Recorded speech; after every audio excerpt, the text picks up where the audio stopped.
Hello everyone. इस video में हम पढ़ेंगे one more topic of reproduction.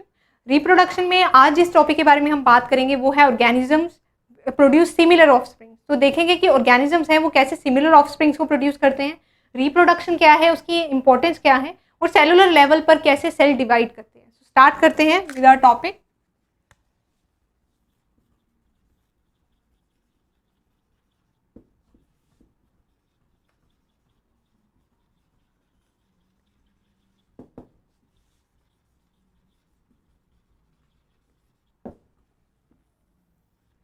तो टाइटल से हम क्या समझ रहे हैं, हम यहाँ पर ये समझ सकते हैं कि हम कहना चाह रहे हैं कि जो लिविंग ऑर्गेनिजम्स हैं वो प्रोड्यूस करते हैं अपने ही टाइप के ऑफस्प्रिंग्स को। ऑफस्प्रिंग्स क्या है? न्यू बर्थ है, जो नए ऑर्गेनिजम्स बनते हैं एक ऑर्गेनिज्म से, उन्हें हमने ऑफस्प्रिंग्स कहा है। तो ऑर्गेनिजम्स हैं वो सिमिलर टाइप के ऑफस्प्रिंग्स कैसे प्रोड्यूस करते हैं, इससे पहले हमें जानना पड़ेगा अबाउट अ प्रोसेस जिसे हम बोलते हैं रिप्रोडक्शन। रिप्रोडक्शन में बेसिकली क्या होता है, इसमें एक पेरेंट भी इन्वॉल्व हो सकता है, इसमें दो पेरेंट्स भी इन्वॉल्व हो सकते हैं। वो आपस में क्या है, फर्टिलाइजेशन होती है। फर्टिलाइजेशन के बाद है नए ऑफस्प्रिंग्स बनते हैं। वो कैसे होते हैं? बिल्कुल सिमिलर होते हैं टू द इंडिविजुअल्स। ठीक है, जैसे भी पेरेंट्स हैं उनके जैसे ही आगे डॉटर सेल्स हैं वो बनते हैं। तो रिप्रोडक्शन हमारा क्या है, एक फंडामेंटल प्रोसेस है बॉडी का जो कि रिक्वायर्ड है for the continuity of life. So start करते हैं विद इट्स डेफिनेशन।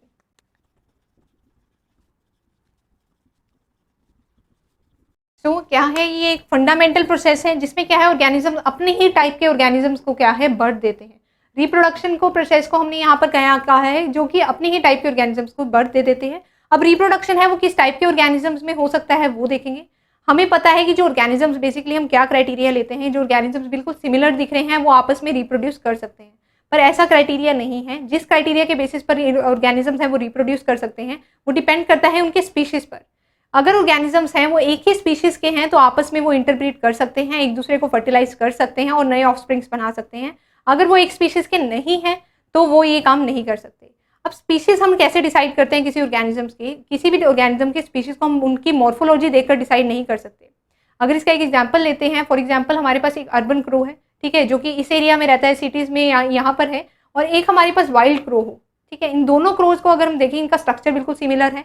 ठीक है, एकदम क्रो है, वो भी क्रो है, वो भी क्रो है, उनके स्ट्रक्चर बिल्कुल सेम नजर आते हैं। बट इवन दो फिर भी वो आपस में क्या है, ब्रीड नहीं कर सकते, फर्टिलाइज नहीं कर सकते, क्योंकि उन दोनों क्रोज के क्या है, स्पीशीज डिफर करते हैं।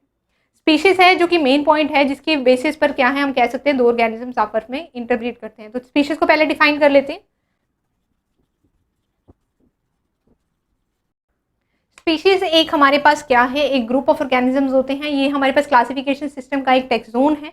अगर आपने वो डाइवर्सिटी की वीडियोस अभी तक नहीं देखी हैं, वो कंटेंट अपना क्लियर नहीं किया है, तो अभी जाइए रजिस्टर कीजिए अभ्यासonline.in पर और जाकर वो वीडियोस देखिए।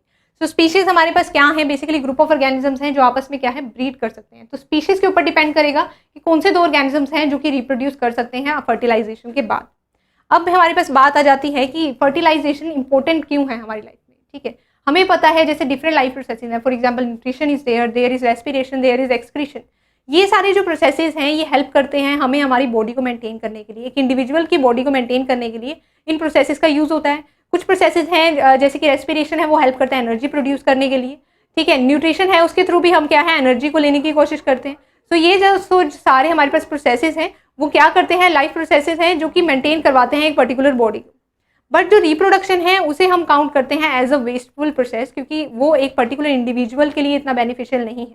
पर रिप्रोडक्शन की काफ़ी सारी इंपॉर्टेंस है, वो हम देखते हैं और क्यों ये एक फंडामेंटल प्रोसेस बन जाता है।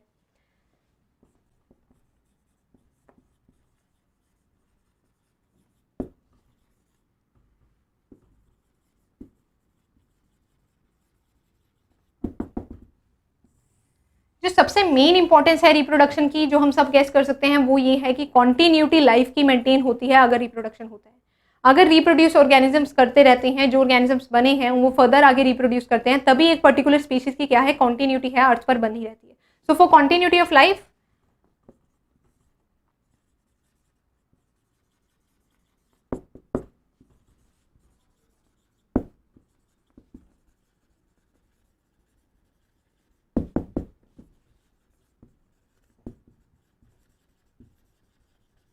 तो कॉन्टिन्यूटी को मेंटेन करने के लिए क्या है हमारे पास चाहिए, हमें रिप्रोडक्शन का प्रोसेस। आफ्टर दैट हमारे पास बात आती है कि जो डेड और हो रहे हैं ऑर्गेनिज्म, जिनकी डेथ हो जाती है, उनको रिप्लेस करने के लिए भी रिप्रोडक्शन की जरूरत होती है। सो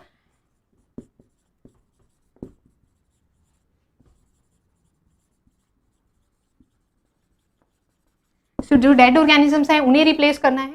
अब बात आती है आगे बायोडाइवर्सिटी की। हमारी इतनी वास्ट बायोडाइवर्सिटी कैसे बनी है? Due to variation. तो वेरिएशंस को प्रोड्यूस करने के लिए, ताकि जो आगे की पॉपुलेशन है इवॉल्व हो सके, उनके अंदर बेटर अडेप्टेबल करेक्टर्स हों, तो उसके लिए भी क्या जरूरी है? रिप्रोडक्शन, क्योंकि वही एक प्रोसेस है जिसके थ्रू ऑर्गेनिजम्स में वेरिएशन आ सकती है, डिफरेंट स्पीशीज में वेरिएशन आ सकती हैं। तो अगर ये हमारे पास क्या है, वेरिएशंस नहीं होंगे तो ऑर्गेनिज्म उस लेवल पर अडेप्ट नहीं कर पाते हैं एक पर्टिकुलर एनवायरनमेंट के हिसाब से। अब ये जो वेरिएशंस हैं ये कुछ और भी क्रिएट कर सकती हैं। वेरिएशंस हैं वो न्यू स्पीशीज क्रिएट कर सकती हैं। तो रिप्रोडक्शन से हम क्या करते हैं, हम नए स्पीशीज को ऐड ऑन करवाते हैं किसी भी हम कह सकते हैं पॉपुलेशन में।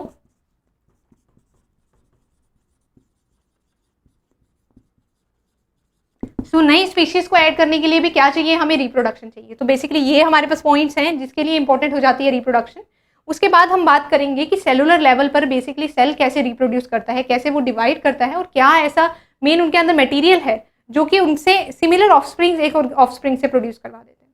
हमें पता है, अगर एग्जाम्पल लेते हैं एक सेल, उसके अंदर एक प्रेजेंट होता है स्ट्रक्चर जिसे हम बोलते हैं न्यूक्लियस। न्यूक्लियस को हम ब्रेन ऑफ द सेल बोलते हैं। क्यों बोलते हैं? बिकॉज ये सारी जो एक्टिविटी है एक सेल की वो कंट्रोल होती है बाय द न्यूक्लियस। न्यूक्लियस के अंदर प्रेजेंट होता है एक थ्रेड लाइक स्ट्रक्चर जिसे हम बोलते हैं क्रोमैटिन। अगर ड्यूरिंग द डिवीजन प्रोसेस जिस टाइम पे सेल को डिवाइड करना है, at that point of time ये क्रोमैटिन है वो कंडेंस हो जाता है और बना देता है क्रोमोसोम्स। ठीक है, तो क्रोमोसोम्स और क्रोमैटिन क्या है? जेनेटिक मटेरियल है। ये जेनेटिक मटेरियल है जो कि पेरेंट और सेल से जाएगा टू द डॉटर सेल्स। ये जेनेटिक मटेरियल है, यहाँ पर पहले क्या होता है, अगर डॉटर सेल्स पर जाने से पहले इन्हें क्या करना पड़ता है? डुप्लीकेट करता है। एक सेल है वो पर्टिकुलर अपना जेनेटिक मटेरियल है उसे डुप्लीकेट करेगा, उसकी सेम कॉपी बनाएगा, उस कॉपी को वो आगे फर्दर क्या है डॉटर सेल्स में भेजता है। तो ये एक मेन रीजन है कि क्यों ऑर्गेनिजम्स हैं वो सिमिलर ऑफस्प्रिंग्स बनाते हैं, क्योंकि उनके अंदर क्या जाता है, एक सिमिलर डीएनए, सेम डीएनए जाता है एज दैट ऑफ जैसे कि उनके पेरेंट्स के अंदर प्रेजेंट होता है। उनके पास साइटोप्लाज्म है वो भी वही जाता है जो कि उनके पेरेंट के सेल के अंदर प्रेजेंट होता है। तो ये मेन एक क्राइटेरिया हो जाता है कि डीएनए है जो यहाँ से ट्रांसफर हो रहा है वो सारे कैरेक्टर्स को लेकर जा रहा है टू द डॉटर सेल्स। तो ये था all about organisms produce similar offsprings. इसे एक बार रिवाइज कर लेते हैं। हमने यहाँ पर बात करी कि रिप्रोडक्शन है वो एक फंडामेंटल प्रोसेस है जिसके अंदर क्या है, ऑर्गेनिज्म के पास कैपेबिलिटी होती है कि वो अपने ही टाइप के ऑर्गेनिजम्स को प्रोड्यूस कर सके। अब ये जो ऑर्गेनिजम्स हैं वो कौन से हैं जो आपस में इंटरब्रीड कर सकते हैं, वो कैसे डिसाइड होता है? वो डिसाइड होता है बेस्ड ऑन देयर स्पीशीज। अगर दो ऑर्गेनिजम्स हैं उनके स्पीशीज सेम है, अगर उनका स्पीशीज सेम है तो आपस में रिप्रोड्यूस कर सकते हैं। फॉर एग्जाम्पल होमोसेपियंस, हमारे यहाँ पर क्या है, सेपियंस जो है होमोसेपियंस का वो स्पीशीज सेम है, इसलिए हम लोग क्या है आपस में इंटरब्रीड कर सकते हैं। आफ्टर दैट हमने पढ़ा कि रिप्रोडक्शन इतना इंपॉर्टेंट क्यों है। एक बॉडी को मेंटेन करने के लिए न्यूट्रिशन, रेस्पिरेशन और एक्सक्रीशन जैसे प्रोसेसेस काफ़ी होते हैं, बट रिप्रोडक्शन का मेन काम क्या है? यहाँ रिप्रोडक्शन है वो लाइफ की कॉन्टिन्यूटी बनाने के लिए इंपॉर्टेंट है। कॉन्टिन्यूटी बनाता है, नए ऑर्गेनिजम्स को ऐड करता है, जो डेड ऑर्गेनिजम्स हैं उनको क्या है रिमूव करके उनसे न्यू ऑर्गेनिजम्स आ जाते हैं। आफ्टर दैट ये क्या करता है, वेरिएशन प्रोड्यूस करता है, इवोल्यूशन जिससे होता है। अगर वेरिएशन प्रोड्यूस होती है तब जो आगे की पॉपुलेशन हैं वो अपने एनवायरनमेंट के हिसाब से खुद को अडेप्ट कर पाती है। हमने देखा सेलुलर लेवल पर ऐसी क्या चीज़ हो रही है जिसकी वजह से सिमिलर ऑफस्प्रिंग्स बनते हैं। हमने देखा सेलुलर लेवल पर जो मेन जो स्ट्रक्चर है वो है हमारे पास डीएनए। ठीक है, जो डीएनए है ये ऐसे मॉलिक्यूल्स हैं जो कि ट्रांसफर होते हैं पेरेंट से टू द ऑफस्प्रिंग। ठीक है, और ये जो डीएनए है ये सारा जेनेटिक मटेरियल लेकर जाता है जो कि सिमिलर होता है to that of the parent, उसकी सेम कॉपी होती है जेनेटिक मटेरियल की बनती है जो डॉटर सेल्स के अंदर जाता है। अगर इन केस इस जेनेटिक मटेरियल में कोई ऑल्टरनेशन हो जाए या फिर ये डैमेज हो जाता है तो क्या होता है, जो बॉडी है जिसके अंदर ये डीएनए प्रेजेंट है वहां पर कुछ प्रोटीन्स का बनना हिंडर हो सकता है, या फिर कुछ प्रोटीन्स हैं वो क्या है डिग्रेडेड लेवल के बन सकते हैं। सो हमारे पास क्या है, इनके पास जो प्रोटीन्स बनेंगे अगर वो प्रोटीन्स एंजाइम्स हैं तो वो क्या इफेक्ट पड़ सकता है, बायोकेमिकल प्रोसेसेस पर भी उसका इफेक्ट पड़ सकता है। अगर वो प्रोटीन्स किसी और स्ट्रक्चरल फॉर्म को बनाने में, बॉडी का किसी और पार्ट को बनाने में यूज होता है तो वहां पर इसका काफी इफेक्ट पड़ता है। तो बेसिकली क्या आ जाता है कि डीएनए ओवरऑल हमें क्या मिलता है कंक्लूजन, डीएनए और साइटोप्लाज्म जो पेरेंट से जाता है वो बिल्कुल सिमिलर जाता है, इसलिए सिमिलर ऑफस्प्रिंग्स बनते हैं। सिमिलर वर्ड यूज कर रहे हैं हम, टोटली कार्बन कॉपी ऑर्गेनिजम्स को नहीं कर रहे हैं, क्योंकि हमें पता है कि हमारे पास दो टाइप की रिप्रोडक्शन होती हैं, जिसमें से एक हमारे पास रिप्रोडक्शन होती है उसे हम बोलते हैं असेक्सुअल रिप्रोडक्शन और दूसरी होती है सेक्सुअल रिप्रोडक्शन। जो असेक्सुअल रिप्रोडक्शन होती है इसके अंदर सिंगल पेरेंट इन्वॉल्व होता है, इसमें वेरिएशंस क्या हैं बिल्कुल काफ़ी कम होती हैं, वो भी रेयर केसेस में अगर कोई म्यूटेशन आ जाए, पेरेंट से बिल्कुल ही सिमिलर उसका क्लोन है जो ऑफस्प्रिंग ये प्रोड्यूस करते हैं। On the other hand sexual reproduction में हमें पता है कुछ स्टेजेस पर डीएनए में एक्सचेंज होता है जिसकी वजह से वेरिएशंस आती हैं, और सेक्सुअल रिप्रोडक्शन में जो ऑफस्प्रिंग्स बनते हैं वो सिमिलर होते हैं to that of their parents, but they are not totally identical और carbon copy of their parents. For example अगर हम अपना एग्जाम्पल ले लेते हैं, हम अपने पेरेंट्स की कार्बन कॉपी नहीं है, हम सिमिलर हैं क्योंकि हम भी ह्यूमन्स हैं। सो इन दिस वे हमने पढ़ा about organisms produce similar offspring. ऐसे ही डिफरेंट टॉपिक्स अगर आप साइंस के पढ़ना चाहते हैं और डिफरेंट अलग सब्जेक्ट्स के पढ़ना चाहते हैं तो रजिस्टर कीजिए हमारे वेब पोर्टल पर विच इज़ abhyasonline.in। वहाँ पर जाकर रजिस्टर करने के बाद आपको हर टॉपिक के ऊपर कंटेंट अवेलेबल है। उन कंटेंट के ऊपर आपको वीडियोस मिलेंगी जिनसे को देखकर आप अपने डाउट्स को उन्हें क्लियर कीजिए। डाउट्स क्लियर करने के बाद आप टेस्ट दे सकते हैं उस पर्टिकुलर कंसेप्ट को और स्ट्रॉन्ग बनाने के लिए। टेस्ट में आपको एक प्रॉपर एनालिसिस मिलती है जिससे आप वीक एरियाज जान पाते हैं। अगर आप वीक एरियाज को टैकल करते हैं तो ऑटोमेटिकली आप किसी भी कॉम्पिटिटिव एग्जाम में अच्छा स्कोर कर सकते हैं। सो अगर अभी तक आपने रजिस्टर नहीं किया है so do register to our web portal which is abhyasonline.in।